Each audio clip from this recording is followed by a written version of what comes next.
Receiving simulator transmission. Uploading transmitted feed. Initializing playback sequence. Alright Seipher, we're ready. Hey everyone, Seipher here, and welcome back to Seipher Plays Yugioh, Reshef of Destruction. In the last episode, we fought our way to Pegasus's castle to confront Sol Chevalsky, separating from Yugi in the process when the Paradox brothers came to stand in our way and Yugi chose to stay behind to hold them off. We pushed onward to the castle, but were warned by Paradox, or Shimon Moran here, as having Paradox brothers and Paradox just seems confusing.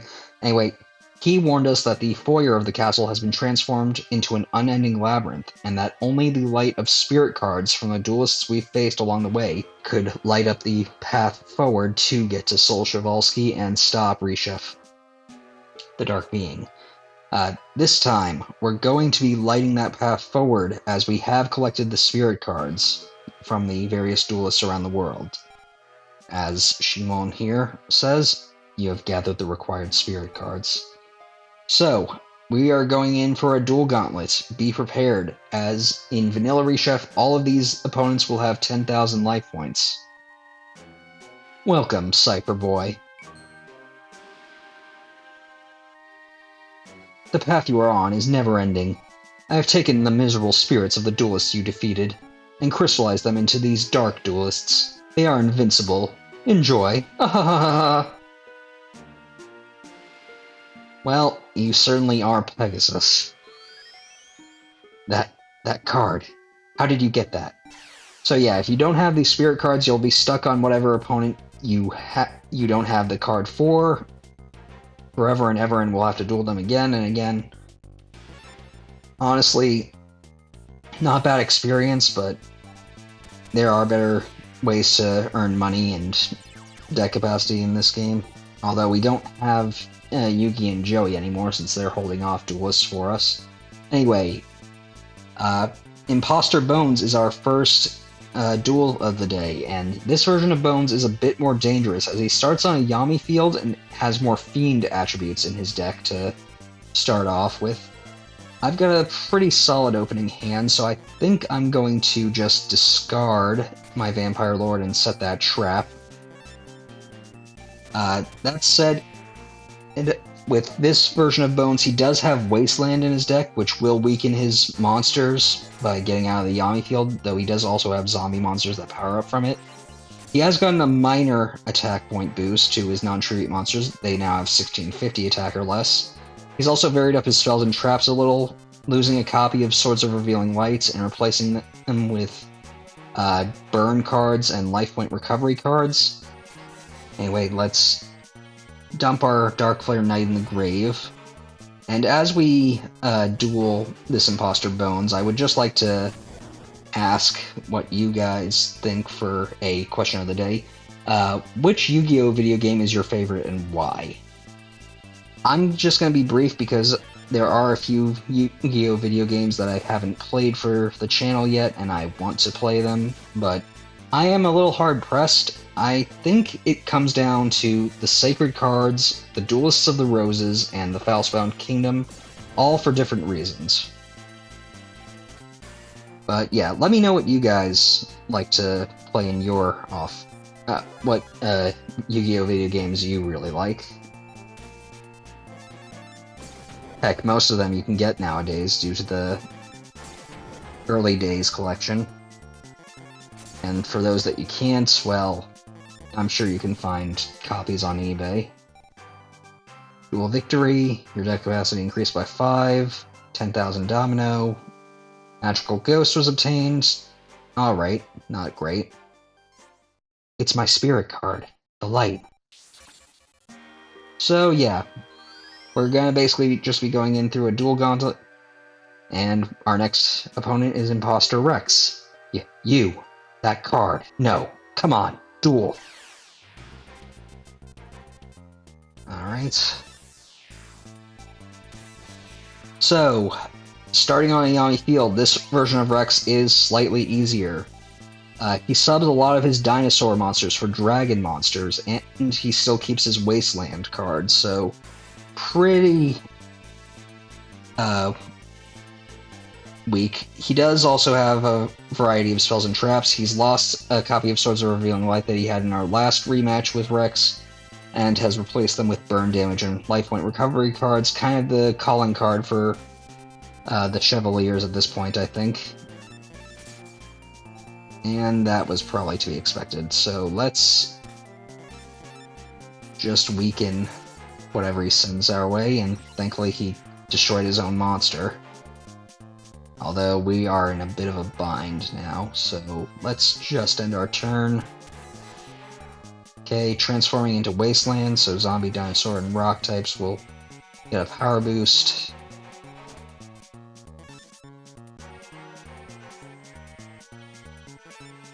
Well, you know what? Let's take control of that, and we'll just set our Castle of Dark Illusions so that we can change the field back to our favorable terrain and use his monster to attack. And now he won't be able to really do much to us, I don't think. Alright, and we got New Doria, so if anything gets destroyed, we'll be easily able to take care of things.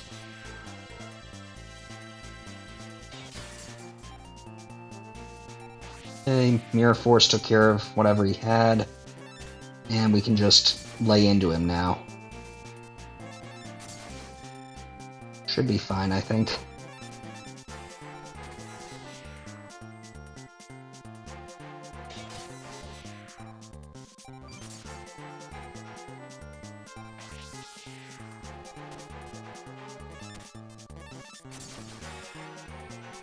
And with all three of our monsters, we can finish this off. Dual Victory, attack capacity increased by 5, about 10,000 Domino, Lesser Dragon. Not great, but hey, will do. That card represents me. That's my spirit card. Yep. It doesn't matter what you bring. When I win, it's all over for you. You tell yourself that, Weevil. Okay, so, Imposter Weevil, pretty much as I've been saying, he is pretty much the same as he was on the previous time we fought him, only now he starts on a Yami field, so he's kinda weaker than he was. Let's kick things off with our Maiden with the Eyes of Blue to summon a Blue Eyes White Dragon. And as I had said previously, he's also shifted spells and traps around to focus more on life point recovery and burn cards, so honestly, he's not all that dangerous. Okay, and now Vampire Lords on the field. And you know what? Let's summon our La Jinn, the Mystical Genie of the Lamp. And we'll have him take out this monster. And we'll just defend with Maiden with the Eyes of Blue and attack with Blue Eyes. One more turn, I'll do it. Well, that was a little much, but nothing we can't deal with. Dual Victory, attack capacity increased by 5, about 10,000 Domino, Dark World Thorns. It does feel weird to have to face these guys after we just went around collecting their spirit cards by dueling them. Queen! Alright, on to our next opponent, Imposter Mako. Witness the dark depths of my dueling spirit.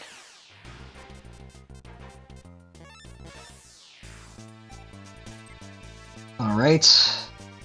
Well, we've got quite the stacked opening hand, so let's start with our Flash Assailant to easily dispatch that fish. Like I said, with the other imposters, this version of Mako is basically a weaker version of the previous one we fought to collect his spirit card. His non-treat monsters have 1650 attack or less, and he shifts his spells to burn damage and life point recovery from the stalling cards and monster removal that he had before. Pretty much a easier opponent all around.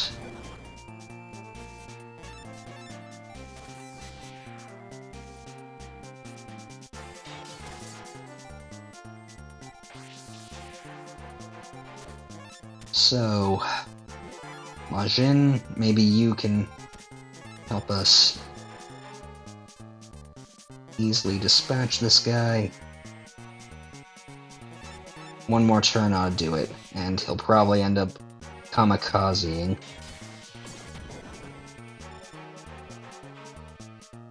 Yep, as to be expected. So we take him out, dual victory, another 5 deck capacity, 10,000 domino, Roaring Ocean Snake was obtained. Pretty solid for a 1 tribute monster, but not my cup of tea. I lost. A light pierced the dark depths of the sea. Alright, on to our next opponent, Esperoba. I'll do anything to keep winning. I'll never lose. You tell yourself that, Espa. Although, once again, this is a weaker version of Esperoba. Although he did manage to get his field spell to change the field to a bit more favorable to him. He has shifted his focus to a more warrior-based deck than he was previously, which was more machine-focused, but with warrior support. And his non-tribute monsters have 1650 attack or less. Let's kick things off by actually taking control of his monster, because I have a feeling that's going to be an acid trap hole that he's... Yep. Might as well make use of that. Just so that we don't destroy any of our monsters. And we weaken his own.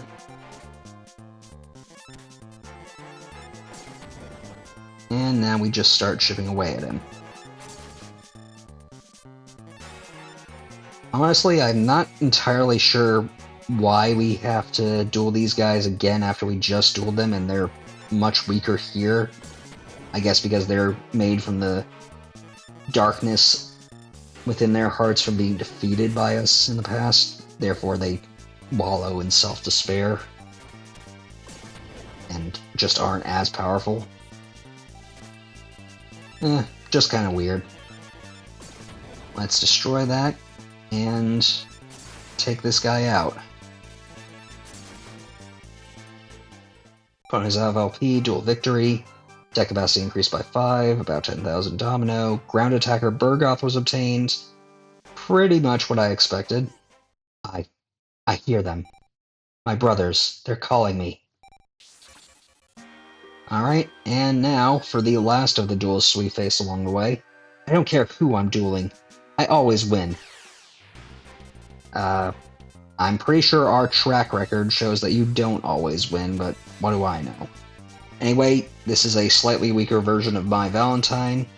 Her deck has added a bunch of fairy monsters, which is really odd for a Yami field since they'll be weakened by the terrain.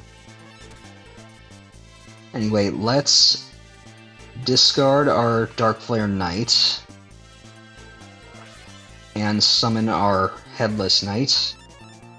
Mirage Knight will destroy that. Anyway, her non-tribute monsters now have 1550 attack or less, and her spells and traps, which were honestly rather devastating and good at controlling the field, have shifted to the life point recovery and burn damage cards that the chevaliers like to put into play, so honestly, kinda worthless in a way. Let's just destroy that. Flame Sword's been cut down that book. And you've gotta be kidding me, we're just shy of that. Oh well, one more turn won't kill us. The trap was Mirror Force, yeah. So, good thing to have an Earth monster to bait some attribute. Attacks, dual victory, deck capacity increased by 5, about 10,000 domino, Marvelous was obtained. We already had that, and it's kind of worthless to us at this point. Something that can be both seen and not seen. It's the courage to accept the pain of defeat. I always pretended to be strong even though I feared the despair after our defeat. Seipher, you cut through the darkness. You are the light in the hearts of duelists.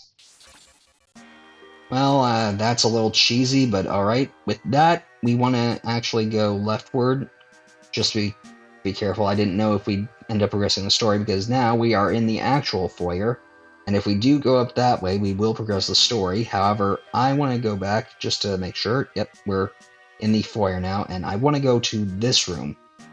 We might remember this room. This is, I believe, Pegasus's bedchamber. We can see a picture of his wife Cecilia in the corner here. And more importantly, we see a picture of Shadi here in the corner, or rather in the main back of the room. Always found it a little odd that he had this picture of Shadi in his room, considering Shadi took out his eye to give him the Millennium Eye. So it's a little weird, especially seeing as the Millennium Eye honestly caused a lot of pain for Pegasus when you really think about it. I mean, it gave him the vision of his dead wife, and then it set him on the path to trying to revive her using the power of the Millennium items and the Kaiba Corp holographic technology. It's really kind of odd, but anyway, I didn't know about this my first time playing, but if we actually talk to the painting...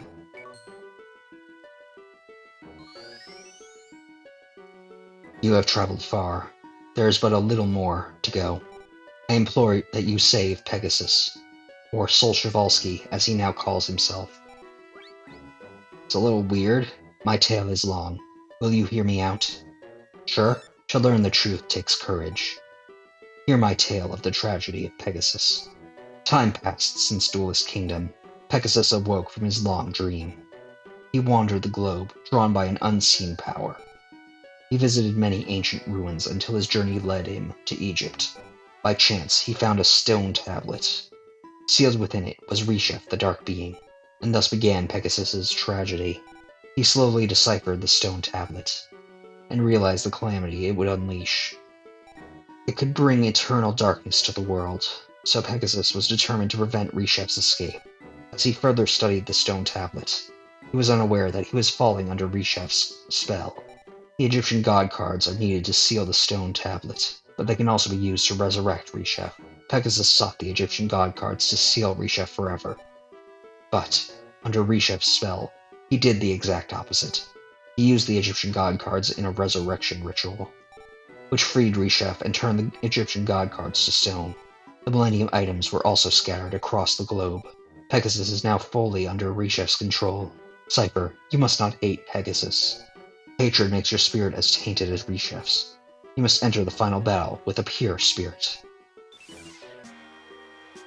Well, that certainly explains a lot, and it's certainly different from how the original manga goes, because as I've said before, Yami Bakura killed Pegasus after Duelist Kingdom by removing his Millennium Eye. But I suppose we've always been following the anime's canon for this story. But that is a lot to take in. I suppose Pegasus wasn't that bad of a guy, though I'm a little suspicious why he would even bother looking for all this. But whatever. He did what he did. Now he's under Reshef's spell, and we've got to stop him. But for now, I'd say we need to ruminate on this bit of information. Next time, we head onward into the castle's depths. I want to thank you all for watching. Until next time, stay gold. Playback sequence terminated. Transmission disconnected.